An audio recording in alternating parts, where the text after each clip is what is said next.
It was the evening before classes started at Piney Point High. Josephine Hart was stretched out across her bed watching TV. Her stepsister Amber Foster came into her room with 2 bags of clothes. "You should have came with me," said Amber as she was sitting the 2 bags on the bed. "I know it is like fashionably late, but I was planning on wearing the same clothes that I wore last year," said Josephine.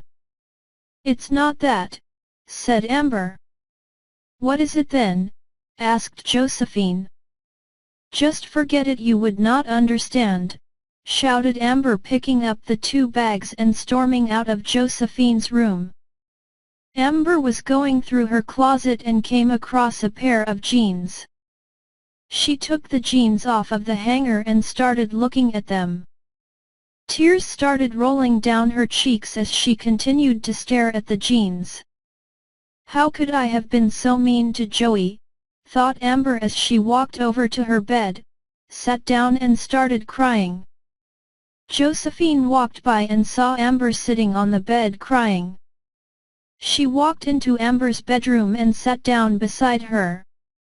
"Sis, are you okay?" asked Josephine. Amber handed Josephine the jeans she had taken out of the closet. "Do you remember these jeans?" asked Amber. "I bought them for you last year," said Josephine. "This is my favorite pair of jeans."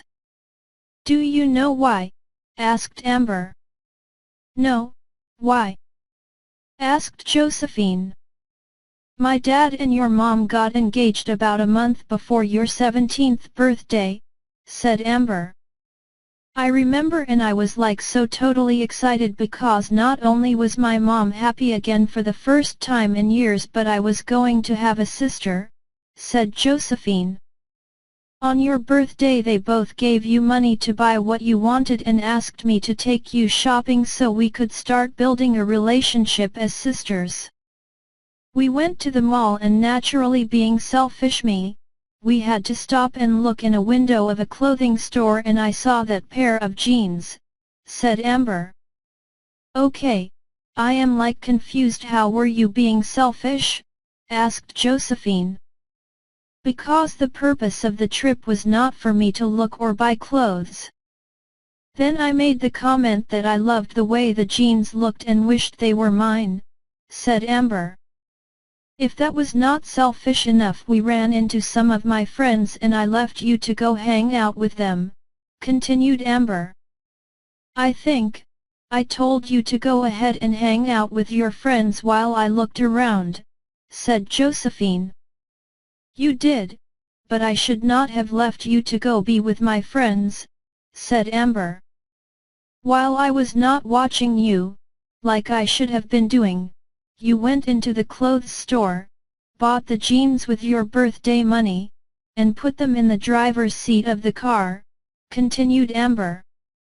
"I did it because I love you," said Josephine. "I acted like a total jerk tonight and I am very sorry for snapping at you," said Amber. "And NBSP, it's okay, but what was bothering you?" asked Josephine. "I was thinking about how my mom would take me shopping for new clothes or I would go with my friends just before school started. Today, I was by myself and it just got to me emotionally," said Amber. "You did go a little bit overboard, but I see where you are coming from." "But you know what?" asked Josephine. "What's that?" asked Amber. "You are no longer by yourself. You have a sister that loves you and will be there if you need someone to talk to," said Josephine, hugging Amber. "Thanks, Joey. I will try harder not to let my emotions get the best of me," said Amber. Amber came back into her bedroom after taking a shower. She picked up a picture of her mother that she had on her nightstand and placed it next to her heart. "Why after 11 years does it still hurt?" said Amber to herself. She sat down on the bed and started crying. Karen Foster, Amber's stepmother walked by her room and saw Amber sitting on her bed crying. Karen went into Amber's room and sat down beside her. "You must be missing your mom," said Karen, putting her arm around Amber. "It has been 11 years since the accident, but there are times that it seems like yesterday. I miss her so much," said Amber, crying. "And NBSP, there is a big difference between death and divorce. It has probably been a whole lot easier on Joey, because if she wanted to she could go and visit her father. I will never get a chance to see or talk to my mom again," continued Amber. "It has not been easy for Joey," said Karen. "What do you mean?" asked Amber. "Joey was 5 years old when Alan walked out on us," said Karen with a sigh. "He married this woman, he met at a bar, and they had 3 children that Joey has never met," continued Karen. "Oh my gosh! Joey has step-siblings." "Does she now?" asked Amber. "Yes," said Karen.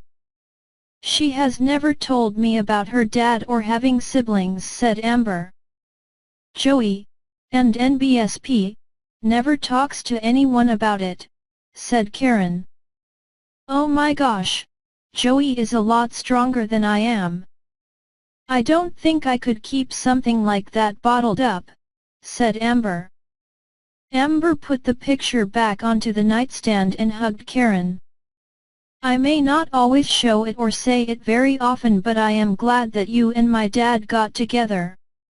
It has been somewhat easier having Joey around, and I love you," said Amber with tears rolling down her cheek. "I love you too. I want you to remember that I will never replace your mother. You will have your share of ups and downs, but if you ever need someone to talk to, I am here for you," said Karen.